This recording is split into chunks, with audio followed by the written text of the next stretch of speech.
இந்த காலகட்டம் என்பது திராவிட முன்னேற்ற கழகத்திற்கு ஒரு பொற்காலம். தொடர்ந்து வெற்றிகளை குவித்துக் கொண்டிருக்கிற ஒரு பொற்காலம். 2019 40க்கு 39 என்று சொன்னால் 2024 40க்கு 40 இப்படிப்பட்ட வெற்றியை குவித்துக் கொண்டிருக்கிற திராவிட முன்னேற்ற கழகம் இன்றைக்கு பவள விழாவை கொண்டாடி கொண்டிருக்கிறது. எல்லோரும் மகிழ்ச்சியாக இருக்கிறோம். ஆனால் 75 ஆண்டுகளை கடப்பதற்குள்ளே எத்தனை வேதனைகள், எத்தனை துன்பங்கள், எத்தனை தடைகள், எத்தனை விமர்சனங்கள், தனிமனித விமர்சனங்கள், குடும்பத்தை பற்றிய எத்தனை விமர்சனங்கள், எவ்வளவு துரோகங்கள், இதையெல்லாம் தாண்டித்தான் இன்றைக்கு பவள விழா நடந்து கொண்டிருக்கிறது. எல்லா கட்சிகளுக்கும் இப்படிப்பட்ட வேதனைகள் உண்டு. ஆனால் திராவிட முன்னேற்ற கழகத்திற்கு கொஞ்சம் அதிகம். வளர்க்கடா மாநில பாய்கிற நிகழ்வு நடந்தது, நடந்து கொண்டிருக்கிறது, நடக்கும். வளர்க்கடா மாநில பாயும். அதையெல்லாம் எதிர்பார்த்துத்தான் திராவிட முன்னேற்ற கழகம் இன்றைக்கு வெற்றி நடை போட்டுக் கொண்டிருக்கிறது. திராவிட முன்னேற்ற கழகத்தை பொறுத்தவரை ஆட்சியில் இருந்தாலும் ஆட்சியில் இல்லை என்றாலும் ஒரே மாதிரியாக இருக்கக்கூடிய ஒரு இயக்கம். ஆட்சிக்கும் கட்சி நிகழ்ச்சிகளுக்கும் வித்தியாசத்தை கொண்டு நிகழ்ச்சிகள் நடத்தப்படுகிறது. தமிழ்நாட்டினுடைய முதலமைச்சர் அவர்கள் இன்றைக்கு காலையிலிருந்து அரசு நிகழ்ச்சிகளிலே கலந்து கொண்டிருக்கிறார். டாடா நிறுவனத்துடைய 9,000 கோடி தொழிற்சாலை, 5,000 பேருக்கு வேலை வாய்ப்பு, இப்படி தொடர்ந்து நம்முடைய முதலமைச்சரும் நம்முடைய தொழில்துறை அமைச்சரும் ஊராக சென்று தொழிற்சாலைகளை கொண்டு வந்தால், வேலை வாய்ப்புகளை உருவாக்கினால் இன்றைக்கு ஒன்றிய அரசு ஜிஎஸ்டியை போட்டு ஒழிக்கிறார்கள். ஜிஎஸ்டி தான் தொழில்களை ஒழிப்பது. அன்னபூர்ணாவுடைய பண்ணுக்கும் அங்கே கிரீம் மட்டும் ஜிஎஸ்டி அல்ல. மக்கள் ஒன்றை புரிந்து கொள்ள வேண்டும்.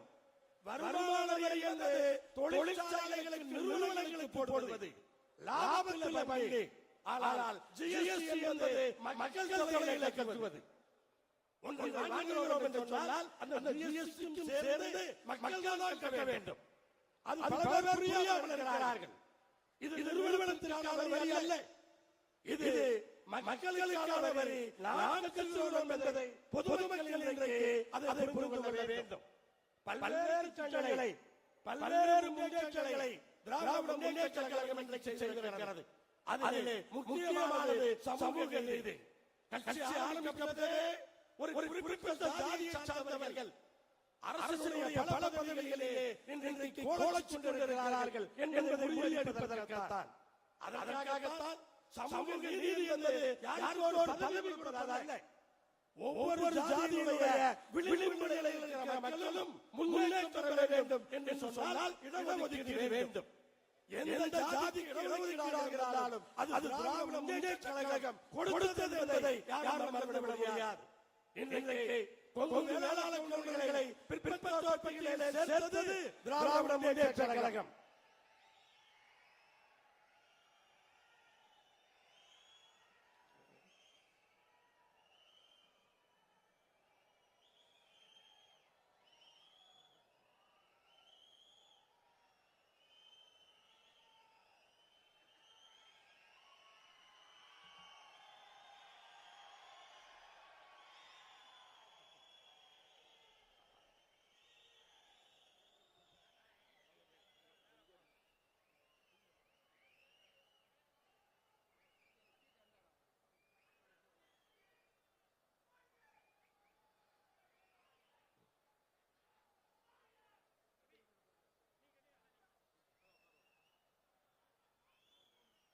கொங்கு வேளாண் கவுண்டர்களுக்கு பிற்படுத்தப்பட்டோர் பகுதிகளில் சேர்த்தது திராவிட முன்னேற்ற கழகம். வன்னியர்களை மிகவும் பிற்படுத்தப்பட்டோர் பட்டியலில் சேர்த்தது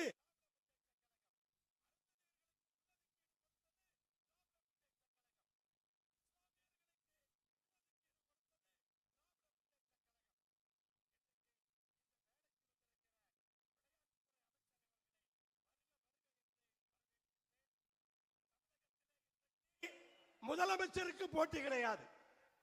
முதலமைச்சருக்கு போட்டி இல்லை, துணை முதலமைச்சருக்கு தான் போட்டி. அப்படிப்பட்ட நிலைதான் இன்றைக்கு நடந்து கொண்டிருக்கிறது.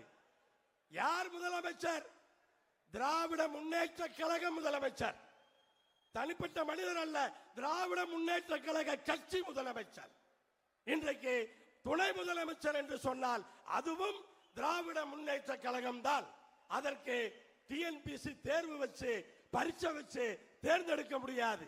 பரீட்சை எழுதி துணை முதலமைச்சர் தேர்ந்தெடுக்க முடியுமா? பெரும்பான்மையாக இருக்கிற திராவிட முன்னேற்ற கழகம் தான் துணை முதலமைச்சர். அப்படி திராவிட முன்னேற்ற கழகத்தினுடைய தொண்டர்கள் யாரை ஏற்றுக்கொள்ளுகிறார்களோ அவர்கள்தான் துணை முதலமைச்சராக வர முடியும். அப்படிப்பட்ட ஜனநாயகத்திலே நாம் இன்றைக்கு வாழ்ந்து கொண்டிருக்கின்றோம். இன்றைக்கு பவள விழா செய்தியாக தமிழ்நாடு முதலமைச்சர் அவர்கள் ஒரு அருமையான செய்தியை திராவிட முன்னேற்ற கழகத்தில் இருக்கிற அத்துணை தொண்டர்களுக்கும் இன்றைக்கு கொடுத்திருக்கிறார். என்ன தெரியுமா? நம்முடைய அன்பு சகோதரர் செந்தில் பாலாஜி அவர்கள் சிறையில் இருந்து வந்த பொழுது தமிழ்நாடு முதலமைச்சர் அவர்கள் தன்னுடைய வலிமையான வார்த்தைகளால் வரவேற்றார்.